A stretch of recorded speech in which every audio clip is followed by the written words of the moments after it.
Yo quería además decirle a nuestros queridos oyentes que como docentes nosotros en nuestro manifiesto, Docentes por la Vida, si ustedes saben, nace de una lucha que es también la marcha por la vida y de reinventarnos, por así decir, de adaptarnos a los nuevos tiempos que corren y a toda la ideología de género y lo que se quiere enseñar. Y nosotros nos comprometemos, porque creemos que la verdad puede ser descubierta y transmitida de generación en generación, y nos comprometemos justamente, esa es nuestra vocación, a transmitir la verdad en las aulas. Nosotros estamos muy entusiasmados de poder ayudar con esto en la lucha por la verdad y por la docencia real. Ahora los dejo entonces con la doctora Carol Brown, que va a presentar al próximo orador. Buenos días. Bueno, vamos a presentar a la doctora Débora Rainieri, que nos va a hablar de la educación y la ley. Débora es doctora en Ciencias Jurídicas de la Universidad Católica Argentina, profesora e investigadora de la Universidad Católica y de la Universidad de Buenos Aires, miembro de la Academia Nacional de Ciencias Morales y Políticas, Instituto de Bioética, miembro del Centro de Derecho Constitucional de la Universidad Católica Argentina. Tiene a su cargo la dirección del proyecto de investigación IUS sobre la libertad religiosa, objeción de conciencia individual e institucional. Es secretaria de la Asociación Argentina de Filosofía del Derecho, miembro de la Asociación para la Promoción de los Derechos Civiles, PRODECI, y miembro de la Corporación de Abogados Católicos. Bueno, muy bienvenida, Débora, y muchísimas gracias por estar hoy presente con nosotros. Muchas gracias por la presentación y gracias por la invitación. Me siento honrada de poder ayudarlos en este congreso que, como muy bien decía Gabriela, ha cambiado la situación cuando había sido programado para el 14 de marzo, ¿no es cierto?, en el inicio de esta cuarentena, y parece como si hubiera pasado mucho más tiempo que el que nosotros estamos transitando en estos meses. Muy bien, la dinámica se va a dividir en, primero vamos a ver un video que va a ser como una especie de disparador para la temática que yo voy a abordar, y luego voy a compartir un PowerPoint con para que podamos seguir ordenadamente los temas que quiero compartir con ustedes hoy. Entiendo que el video lo pasan, ¿no es cierto, Viviana? Me van a ayudar en eso y yo voy a compartir el PowerPoint. Así que espero el compartir el video. Sí, ahí me dicen que en un momento lo hacen. Este es un video que se hizo en el año 2018 en el contexto del avance de la presión política sobre la implementación de la Ley de Educación Sexual Integral en los colegios, tanto en los colegios como en los colegios estatales. En torno a esa problemática, la Asociación por los Derechos Civiles, PRODECI, hicimos un material, un video explicativo para ayudar a los padres frente a la problemática que comenzó a dar respecto a determinados contenidos que los niños estaban recibiendo en las aulas escolares en determinadas instituciones y en determinadas también colegios, ¿no? Y les voy contando, el video lo que hace solamente es poner de modo didáctico la posibilidad que tienen los padres a través de un protocolo que diseñó PRODECI respecto a los pasos a seguir frente a determinadas conductas que tomaban en las aulas escolares. De algún modo, allí nosotros lo que hacíamos es dar a conocer a los padres el orden jurídico vigente y cómo actuar en base a esas problemáticas concretas, cuáles son las autoridades que son responsables, todas en el marco de la ley vigente, ¿no es cierto? No es que estábamos inventando nada, lo que pasa es que a veces esas leyes no son conocidas y tienen un lenguaje más bien técnico. En el artículo 5 de la ley vigente se han constituido los bloqueos para la aplicación de la ley. Todos los sectores clericales, oscurantistas, impidan el verdadero objetivo de una ley de educación sexual, que es formar a los niños y a los jóvenes en el reconocimiento de su propia sexualidad en forma libre, sin prejuicios, con perspectiva de género. Como padre, Te corresponde a vos decidir qué educación vas a dar a tus hijos, de acuerdo con tus propias convicciones. Ella ayer yo le pregunté qué sintió con ese video. Me sentí desnuda, mami, me dijo. Me sentí desnuda. Y es más, le enseñaban, la verdad, como dice ella, a tocarse. Es un derecho fundamental que tenés, garantizado por la Constitución, por tratados internacionales y por la legislación argentina. Ante la imposición de la ideología de género en la escuela, es tu facultad y tu obligación reclamar para que la inocencia de tus chicos no sea corrompida. Y obliga nada hacia el hombre o hacia la mujer.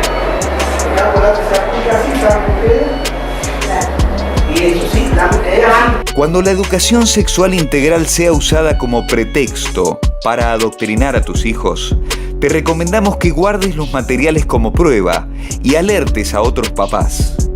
Además, es conveniente que hagas una queja formal ante la dirección del colegio para que no se siga vulnerando tu derecho y el de los niños, y que conserves una copia con sello, firma y fecha. Creo que es aberrante lo que hacen algunos colegas en las clases de educación sexual en los colegios, donde quieren confundir sexualmente tanto a niños pequeños como a adolescentes. Si después de esto todavía no tenés respuesta o tus hijos siguen siendo expuestos a ideas que van contra tus valores, podés enviar una carta documento a la escuela. Y si es un colegio religioso, una carta al apoderado y otra al obispo o congregación religiosa a cargo, para que no se avasalle el ideario y el espíritu de la institución. Aunque podés reclamar por tu cuenta, es mejor si lo haces en conjunto con otros padres. Para eso, existe un protocolo que te indica paso a paso cómo proceder y que está disponible en prodeci.com.ar. Finalmente, si a pesar de todos estos reclamos no lográs ser escuchado, escribinos a info@prodeci.com.ar. Tené en cuenta que tu hijo podría estar siendo víctima de alguno de los delitos contra la integridad sexual tipificados en el Código Penal. Prodeci, Asociación para la Promoción de los Derechos Civiles. Muy bien. Lo primero que podemos ver, esta charla la voy a dividir en tres partes. En primer lugar, vamos a analizar rápidamente el contexto sociocultural y principales cambios que produjeron el paso de la subsidiariedad del Estado en educación al estatismo ideológico. En segundo lugar, veremos qué leyes fueron reflejando la denominada ideología de género, que esto ha sido a través de un proceso gradual en relación con la regulación del matrimonio y la familia, el rol de los padres y los niños vulnerables. Y en tercer lugar, analizaremos brevemente, pero con atención, en la normativa atinente a la Ley de Educación Sexual Integral y la Ley de Identidad de Género, que directamente tienen incidencia para los docentes, los padres y las instituciones educativas. Lo primero que podemos ver en cuestión del proceso histórico es que advertimos que durante los inicios de la educación fuera del hogar, diríamos, el rol de la Iglesia fue muy importante. Incluso la Iglesia fue maestra en Europa y en la evangelización de América. La misma universidad medieval, fuente de la universidad moderna, nació en el seno de la Iglesia. Tiempo después, por el proceso del iluminismo, como muy bien ustedes saben, se dio un fenómeno de secularización de la educación con el surgimiento de las corrientes de pensamiento ateas y racionalistas. Esta tendencia, que fue cada vez más creciente, heredera de la Ilustración, que es un fenómeno que en realidad todavía podemos decir que está incompleto. En ese momento, la educación y la religión fueron presentadas como incompatibles. Esto, sin embargo, cambió cuando, después de la Segunda Guerra Mundial y trascendidos los totalitarismos, se aceptó como principio jurídico el derecho de los padres de educar a sus hijos de acuerdo a sus convicciones religiosas y morales. En las últimas décadas se ha desarrollado el principio de este respeto y incluido a este respeto de los padres el respeto al ideario institucional, sobre lo que me detendré más adelante. En realidad esto surgió para contrarrestar el avance de los totalitarismos sucedidos en la primera mitad del siglo XX. Ahora bien, este surgimiento de la libertad de conciencia y de religión en la educación, lo que buscaba era garantizar la libertad, sobre todo, y derecho de los padres del respeto a las enseñanzas de sus hijos, contra un sistema estatista y totalitarista que se impone desde el mismo gobierno al pueblo, es decir, desde arriba hacia abajo, Los redactores, por ejemplo, de la Declaración Universal de los Derechos Humanos o de la Convención Europea y de su primer protocolo, pudieron encontrar un punto más proporcionado en las relaciones entre los niños, la familia, las comunidades, la sociedad y el Estado.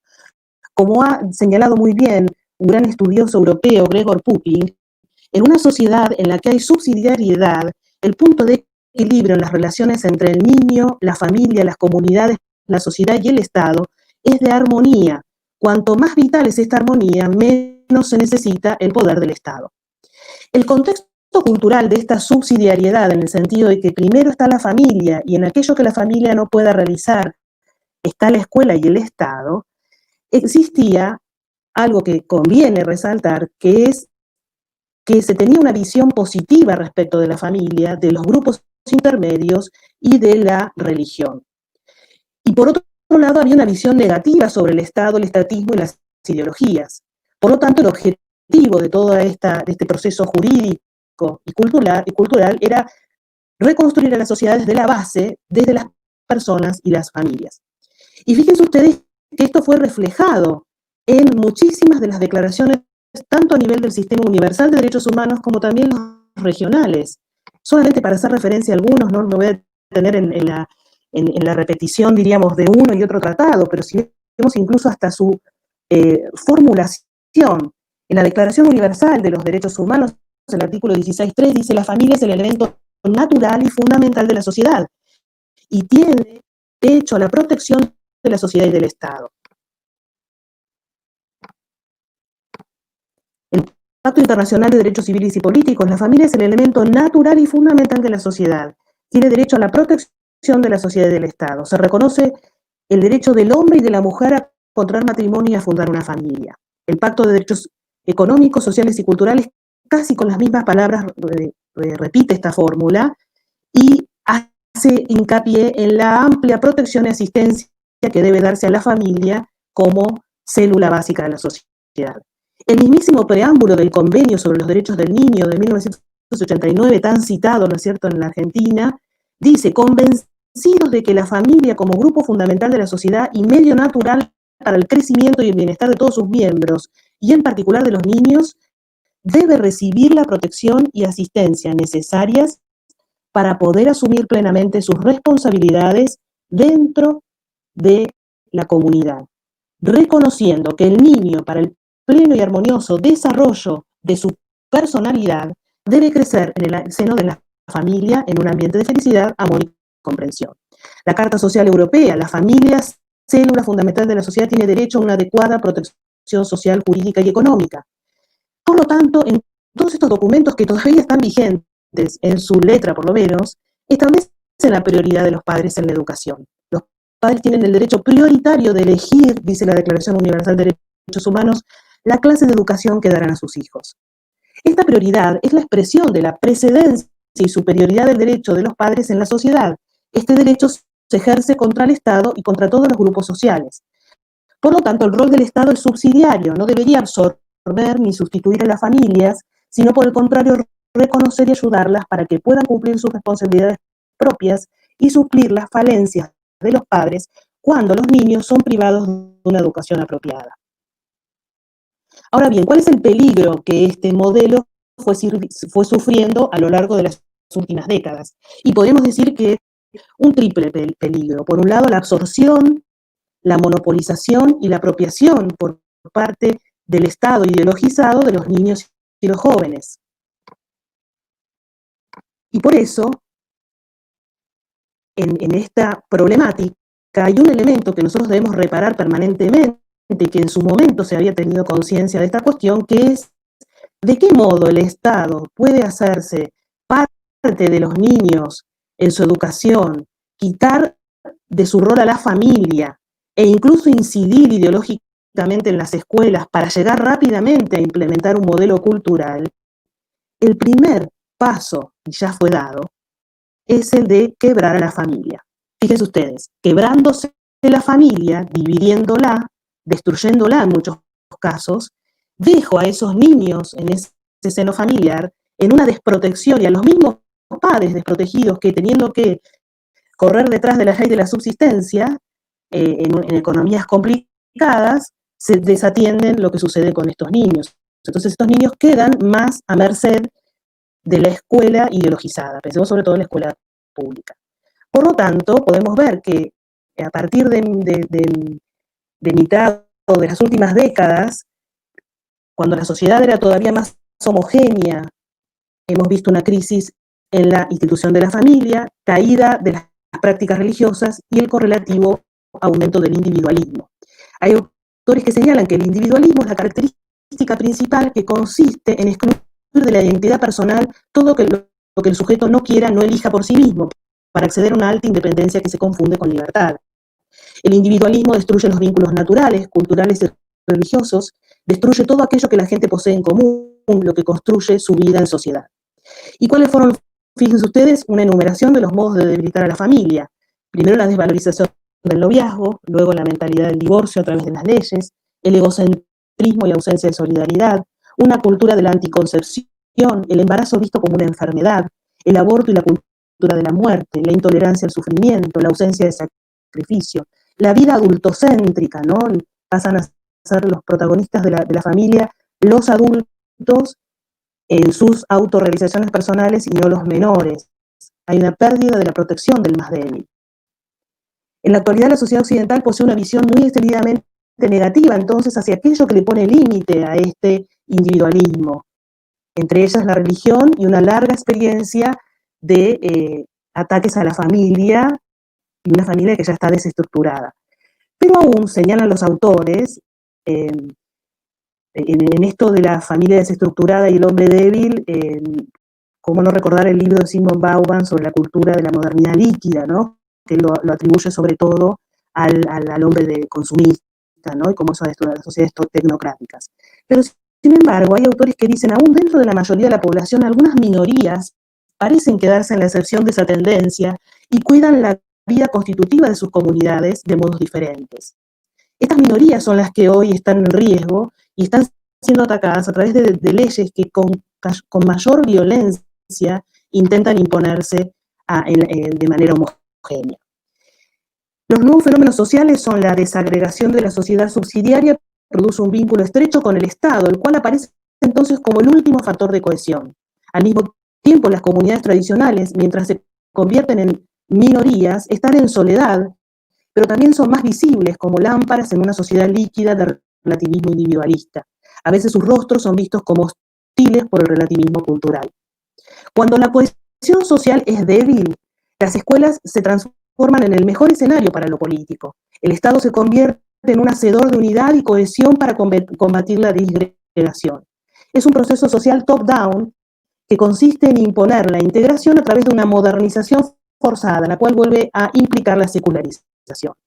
En la Argentina hemos tenido, en este sentido, por ejemplo, el caso Castillo en Salta, donde la Corte Suprema terminó estableciendo que a una provincia entera, cuyos padres en su mayoría querían educación religiosa en las escuelas públicas, terminaron relegando esa educación fuera del horario escolar por una minoría que hizo un amparo, duró muchos años, y entonces allí se impuso la mentalidad del Estado con una visión muy iluminista de la religión y de desprecio. Y en segundo lugar, la implementación de la educación sexual en las escuelas de acuerdo a la perspectiva de género, como lo que viene sucediendo en Italia, España, Francia e Inglaterra. El reforzamiento del poder del Estado a través de la imposición de ideologías a las familias es peligroso. Como resaltado un jurista, entre el estatismo y el totalitarismo solo hay una diferencia de grado, mientras que la diferencia entre un Estado totalitario y uno subsidiario es una cuestión de diferente naturaleza. Un asambleísta del Consejo de Europa en torno a la cuestión del derecho de los padres sobre la educación dijo lo siguiente: los derechos de los padres sobre la crianza y educación de sus hijos son de naturaleza fundamental, mientras que los del Estado son subsidiarios. Si deseamos enérgicamente oponernos a todo lo que huele a colectivismo, debemos fomentar y aumentar la responsabilidad individual. Una de las tareas más urgentes de esta lucha es ir contra los totalitarismos. Me arriesgaré a decir que aunque el totalitarismo existe bajo gobiernos dictatoriales, también puede desarrollarse en la democracia. Muy bien, pasemos ahora a la cuestión sobre las leyes que en este marco han hecho de un Estado que se inmiscuye cada vez más en la formulación de los contenidos educativos que deben darse en las escuelas. Vale la pena decir que la ideología de género no entró en primer lugar por la escuela. Primero entró en el debate médico, cuando se logró colocar, diríamos, a las desviaciones sexuales fuera de las enfermedades del DSM. Luego, cuando en el ámbito mediático se empezó a colocar los personajes que a los jóvenes les genera atracción de ambiguos en cuanto a su sexualidad. Luego, todo un discurso mediático a través de casos testigos que algunos descubrieron que era mentira, por ejemplo, un caso de un muchacho en Italia que se suicidó y que habían dicho primero que se había suicidado porque le hacían bullying en el colegio por ser homosexual, cosa que después se descubrió que no era así, pero ese caso generó mucho impacto en la opinión pública, y una vez que ese terreno estaba preparado, lo único que faltaba era invadir la escuela con esta misma mentalidad. En el ámbito jurídico, la palabra género llega a la ONU cuando en la cuarta conferencia mundial sobre la mujer en Pekín se habla de perspectiva de género. Y en Estados Unidos, fíjense ustedes, en 1993, Bill Clinton nombra como juez de la corte a una mujer feminista, Ruth Ginsburg, que introdujo por primera vez en una sentencia de ese tribunal el término género en lugar de sexo. ¿Qué pasa a nivel nacional? ¿Qué es lo que tenemos? ¿Qué leyes han dado esta introducción lenta, yo les diría a partir del 2000 en adelante, paulatinamente, de introducir un régimen jurídico que, vuelvo a decir, contradice todas esas normativas internacionales e incluso el derecho constitucional que amparan esta defensa del libre pensamiento, de libertad religiosa, de libertad de conciencia, que les permite a los padres y a determinadas escuelas a poder contener este avance de la imposición de una ideología. En el 2003 se crea el Programa Nacional de Salud Sexual y Procreación Responsable, que fomenta de diversos modos la anticoncepción. Luego está la Ley de Anticoncepción Quirúrgica. En el 2006 se establece la ley del Programa Nacional de Educación Sexual Integral, sobre el que haremos referencia. Luego la Ley Nacional de Educación establece la palabra también género en sus artículos y señala que la organización curricular e institucional de la educación permanente de jóvenes y adultos responderá a los siguientes objetivos y criterios.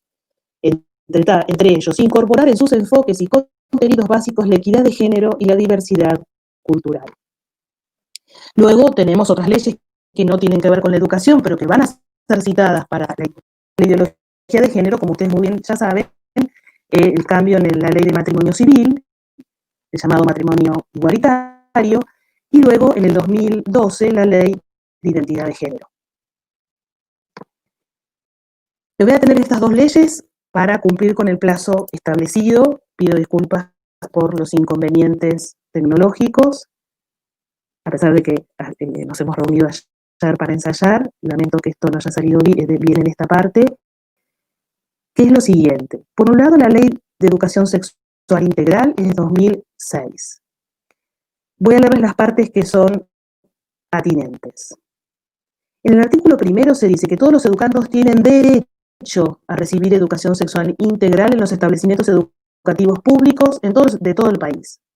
A los efectos de esta ley, entiéndese como educación sexual integral la que articula aspectos biológicos, psicológicos, sociales, afectivos y éticos. Allí no se menciona la palabra género. Estamos en el 2006. Y luego, la ley tiene dos artículos que creo que deben ser hoy la salvaguarda del detenimiento de este avance ideológico, que es el artículo 5 y el artículo 9. ¿Por qué? Porque el artículo 5, a pesar de imponer la educación de esta materia o de esta enseñanza, que ya saben las problemáticas de su implementación cuáles son, sin embargo, el artículo 5 dice que la adaptación de esta currícula se hará de acuerdo a la realidad sociocultural en el marco del respeto a su ideario institucional y a las convicciones de sus miembros. Esto es lo que se llama hoy en derecho la objeción de conciencia institucional.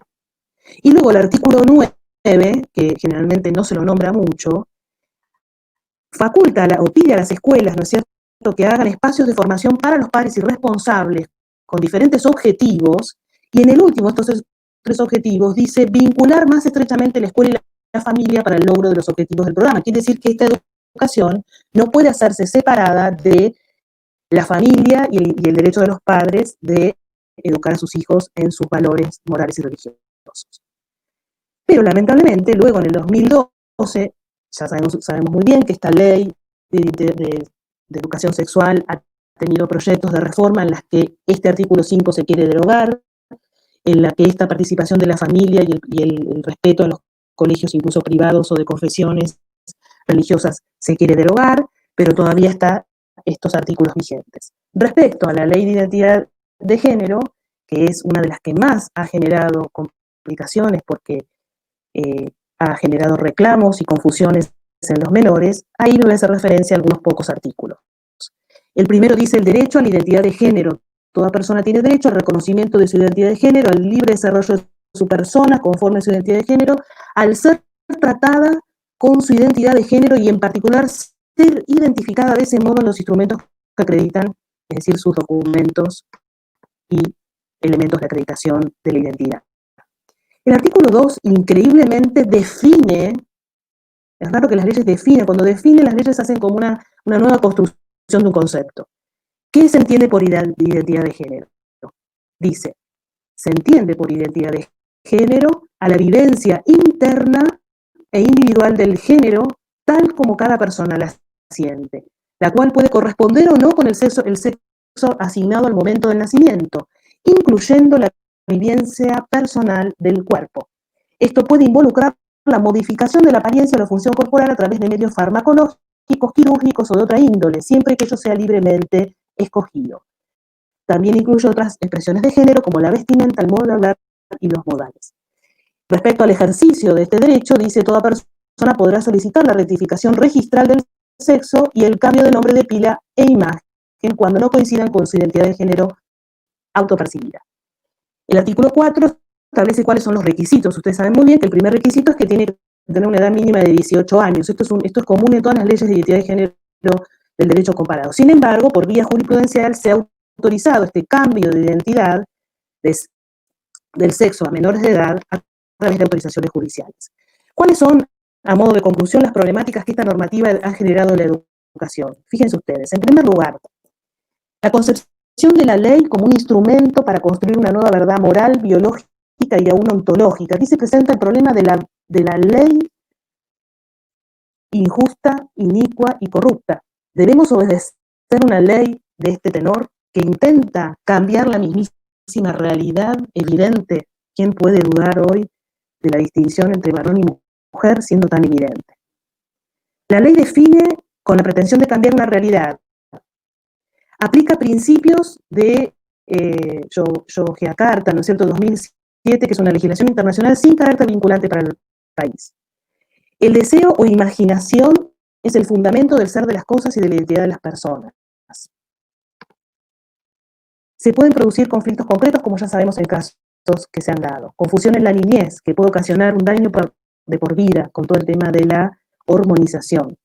El rol de los docentes y la objeción de conciencia para que puedan resistirse a que esto sea dado en sus materias y en sus colegios. Lo mismo el rol de las instituciones educativas, de los directores, que deben poner freno a este avance.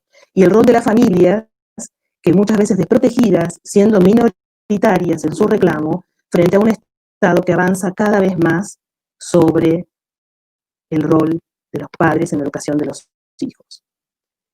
Doy por concluido aquí para dejar espacio a las preguntas que quieran hacer.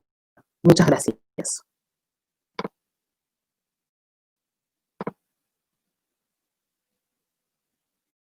Si me hacen llegar las preguntas de algún modo.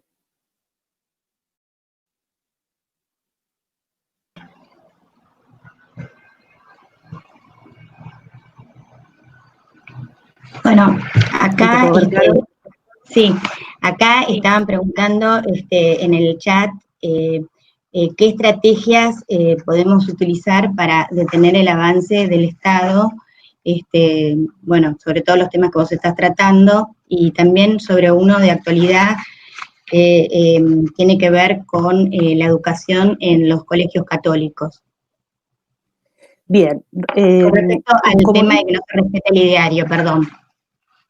Sí, perfecto. Bueno, en realidad, la Ley de Educación Sexual Integral, como muy bien les dije, prevé esta posibilidad del respeto al ideario y a las familias y a las escuelas. Con lo cual esto hay que hacerlo valer, aun cuando se intenta por medios de consejos o de uniones provinciales de establecer un currículum mínimo que deben tener estas materias.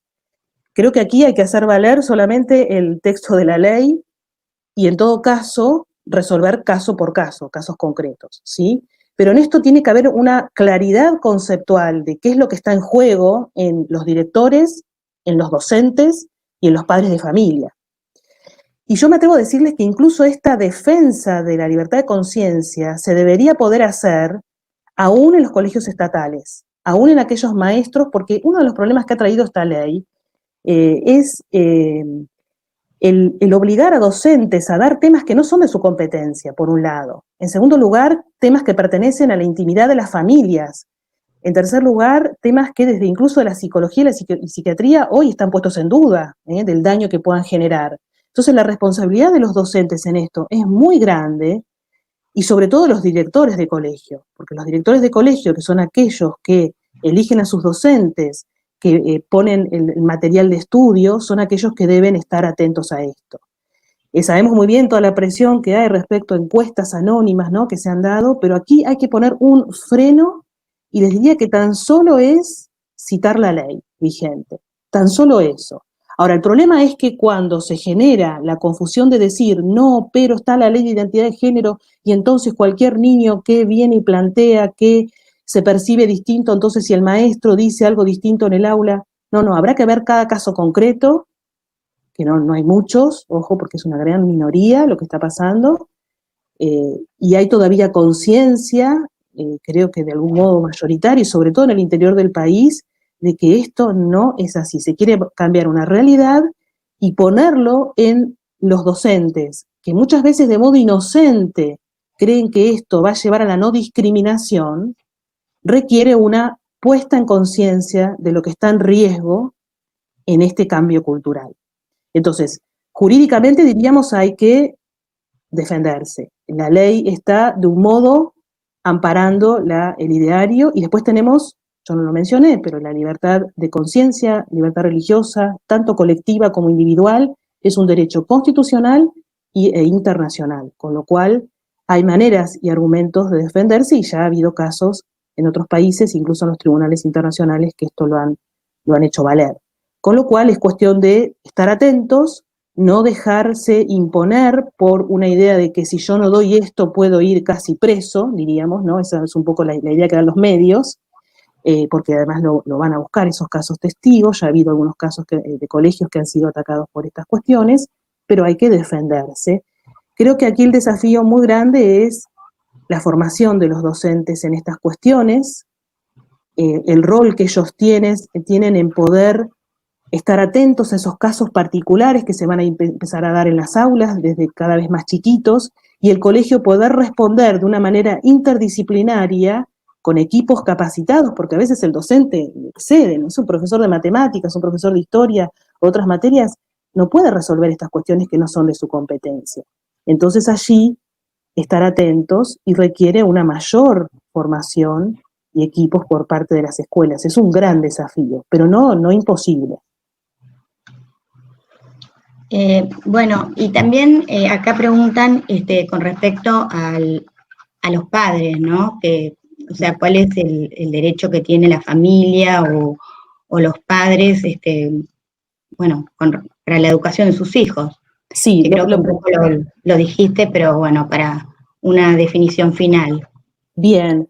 Primero, los padres tienen que estar al tanto de lo que sucede con sus hijos en las aulas, ¿sí? O sea, ahí es lo propio de que siempre se ha fomentado, el diálogo familiar, de padres que estén presentes en el proceso educativo de los hijos, ¿no? Aún cuando son adolescentes o con cierta rebeldía, es importante que los padres estén al tanto.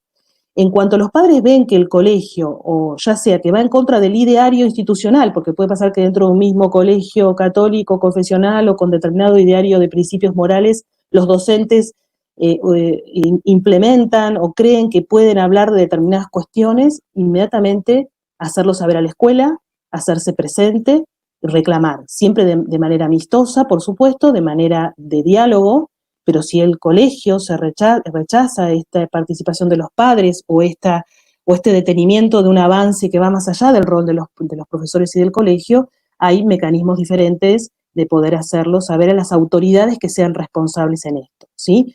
Por ejemplo, si son colegios católicos, tendrán que ver de acuerdo a la congregación a la que pertenece o al obispo del lugar. En ese video pasar hay toda una cantidad de cartas, modelos, si lo pueden ver en la página de Prodesi, allí hay como una orientación.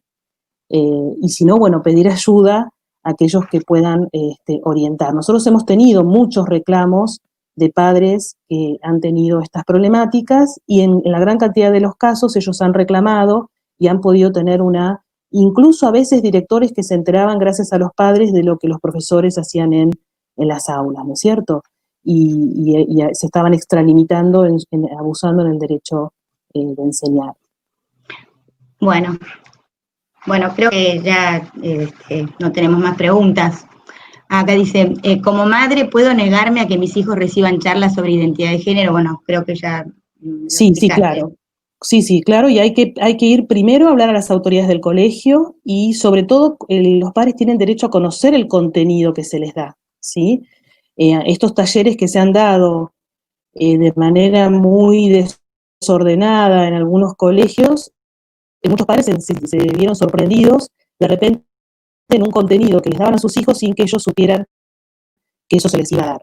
Y esto ocasionó conflictos, ¿no? Pero siempre hay que tratar de ir por las vías que corresponden hacia las autoridades que son responsables de esa educación, sobre todo cuando una madre o un padre encomienda a sus hijos a una institución y confía que esa institución va a ser o va a obrar de acuerdo al ideario, ¿no? Nada más sagrado ni valioso que los hijos para los padres. Muy bien. Bueno, me despido entonces si no hay más preguntas. Muy bien, les agradezco entonces, quedo a disposición de ustedes cualquier duda a través del grupo del Congreso de Docentes por la Vida.